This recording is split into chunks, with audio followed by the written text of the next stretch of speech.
Board में है, 10th में और 12th में है, उनको 2 काम करने हैं। एक तो सम्मान समारोह में आना है, पहली बात, और सम्मान समारोह में ही मैं उन बच्चों को फिर से इनवाइट करूंगा किसी भयंकर कॉलेज में एडमिशन के बाद या फिर जॉब के बाद।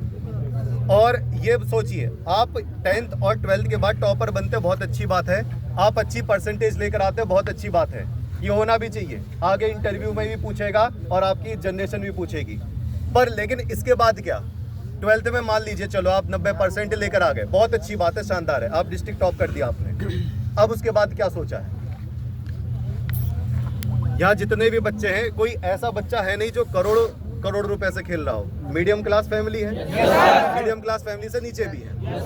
और इस स्थिति में अगर हम अपना रास्ता नहीं निभा पाए, अपने रास्ते को तय नहीं कर पाए, तो सब बेकार हो जाएगा। और कंपटीशन हर एक साल बढ़ता है।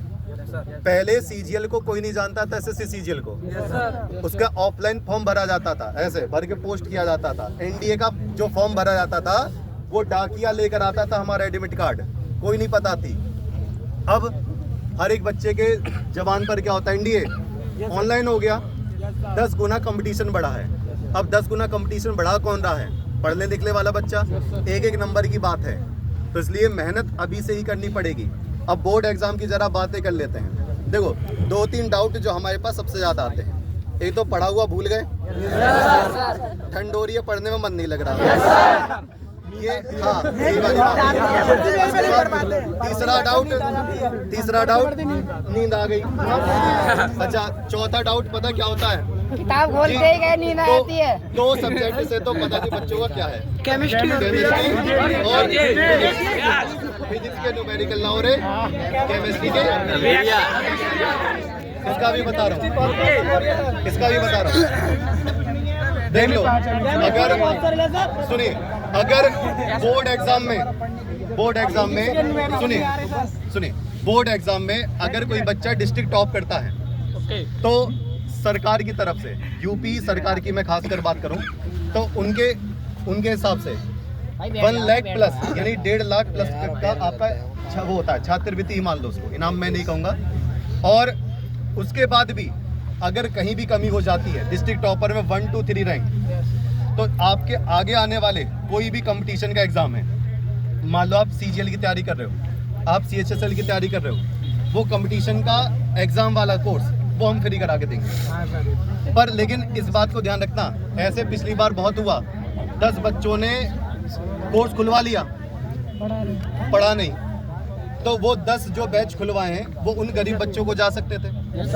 तो ये एम अपना पहले से बना के रखना। और पड़ोसी और रिश्तेदारों के बात के चक्कर में अगर ये कहते हो ना कि तू डॉक्टर बन जा, जबकि मैथ पसंद है, भैया मैथ में कुछ करना है या इसमें कुछ करना है, तो उन्हीं के पीछे नहीं लगना। इस गुड़िया की शादी करवा दो, रोटी तो पकानी है, ठीक है करवा दो, नहीं।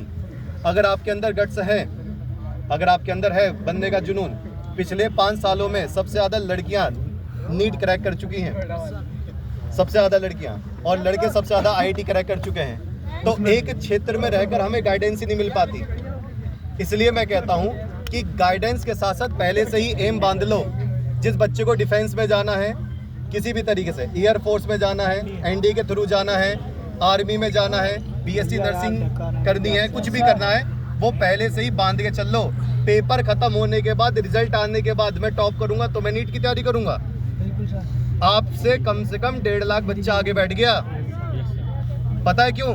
10th क्लास से ही फिक्स है बच्चे का, भैया नीट की तैयारी करनी है 11th क्लास में एंटर करते ही, पहले से ही पता है। अब बच्चे पता है क्या कहते हैं? नीट आईआईटी जी बहुत हार्ड होती है। हार्ड होती नहीं है, बस कान में घोल दिया जहर।